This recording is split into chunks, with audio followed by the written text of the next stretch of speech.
Hello, Barmy Badger Army. Hope you're all well, guys. Badger Jr. has recently got a Game Boy, as you may have seen in one of the earlier episodes the other month. So I thought, why don't I and himself, when he's in the mood, review some old school retro games and talk about our experiences with them and our thoughts on them. So, what better to start with but with Tetris? Down, down, down, down, down, down, down, down. Indeed. So I thought this might be a cool little retro rewind chat and just talk about Tetris. Now, this is what it looks like in the box. Of course, I remember opening this with childlike glee as I took it out of the styrofoam and you heard that sort of crunchy noise.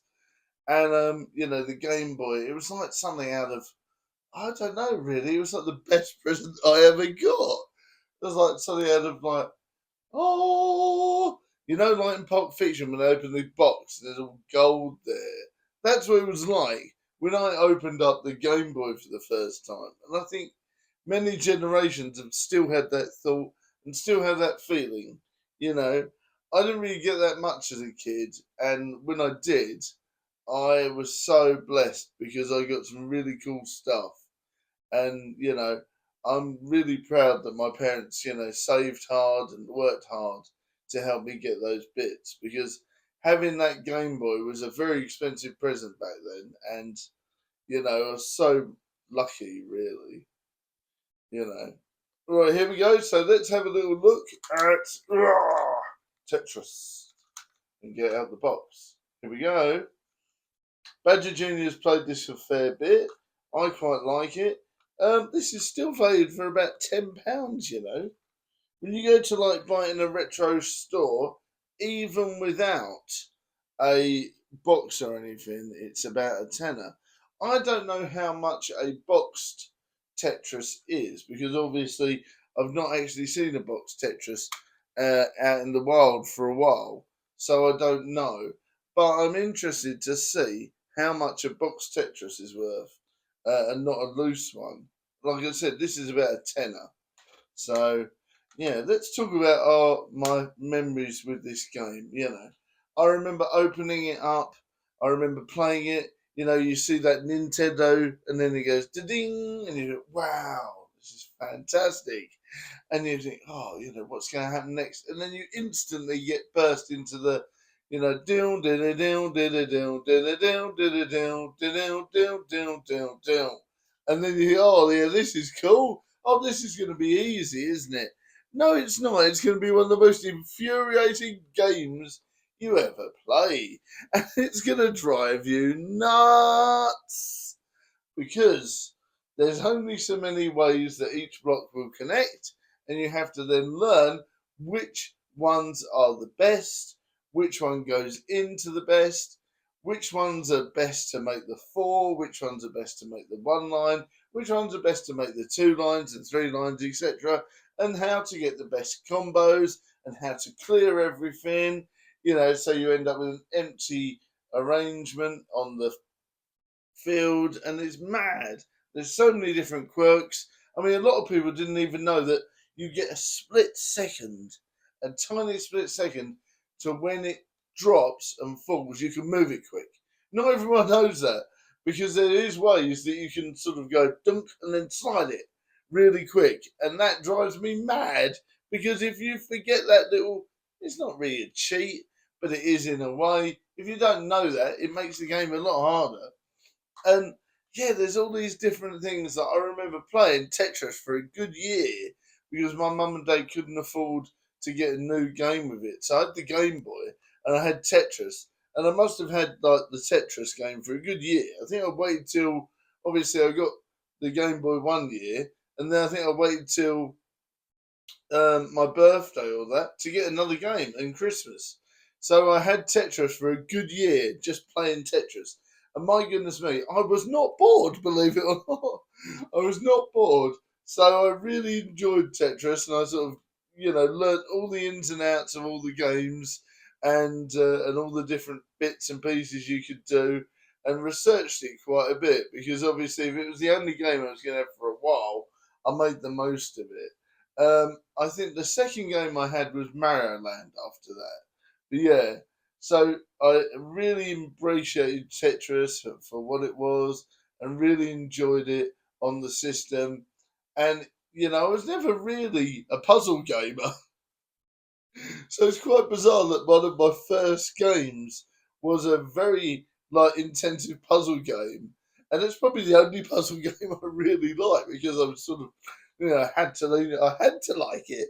Otherwise, I'd sit there with an empty console, and that would be rubbish, wouldn't it? But yeah, I got into Tetris, and I thoroughly enjoyed it, and it makes me feel all warm and cozy. Everyone talks about, Animal Crossing and all this sort of stuff being cozy games. No, this is a cozy game. This is the ultimate cozy game. Tetris is the ultimate cozy game. In Animal Crossing, you have to do a load of stuff. You have to fight things. You have to fight bosses. You have to make sure all these plants are right. That's not cozy. That's stressful. I know Tetris is stressful, but Animal Crossing, you got to make sure you do 20 to 30 things at once whilst managing a farm. If that's cozy, I worry about modern society. Oh, yeah, you've just got to you've just got to talk to your neighbour, you've got to feed your cat, feed your dog, get all the plants, you got to, water this, water that, build this, build that. How's that cozy? It's like nightmare fuel. This, you got to make sure some blocks fit into some other blocks and score points. I don't see how this is stressful compared to that. But it is. It will drive you mad. You know what happens? You go, oh yeah, it's all cool until you're up to there's only three lines there. And that's when the fun begins. Because if you can get past that horrid bit at the top and survive to bring it down, you are a master at this game. I'll tell you this now. But yeah, Tetris is one of my favourite games of all time. It just feels warm and cozy and fun and cute and very, very, very stressful. I remember playing the two-player a fair bit on and off, and that was loads of fun as well. And I am hoping to get a link cable with Badger Jr. and get my own Game Boy because I think thrashing him at two-player would be excellent, and that's going to be some good memories. But yeah, Tetris is one of these things where it's a good, solid game, a good, solid puzzle game, lots to do, even if you're playing it constantly for a year on the train on and off. Say if you treated yourself to a Game Boy even now and you bought this and you only could afford one game, Tetris is your way forward until you can afford another one like Mario Land, Mario Land 2, things like that. And, Tetris will keep you going until you can afford another retro game. And yeah, because there's so many different modes, there's so many different things to do. And of course, once you get good at it, the only way is up really because you can do different things and you can beat the system and play the game more and more and more because once you get good at Tetris you can only get better and better and better and take over the world. So yeah, one of my favourite games of all time. Let me know if you enjoyed Tetris and what your favourites are and what your favourite Game Boy game was. Come on, let's know. And did you enjoy Tetris? Did you play it for a long time like me, or did you ditch it the first chance you got to play other games? Let me know in the comments your favourites and what you used to get up to, and if you had a Game Boy or what console was your first one. Let me know in the comments, guys, and let's have a chat. See you next time. Bye. Oh, and the music absolutely rocked.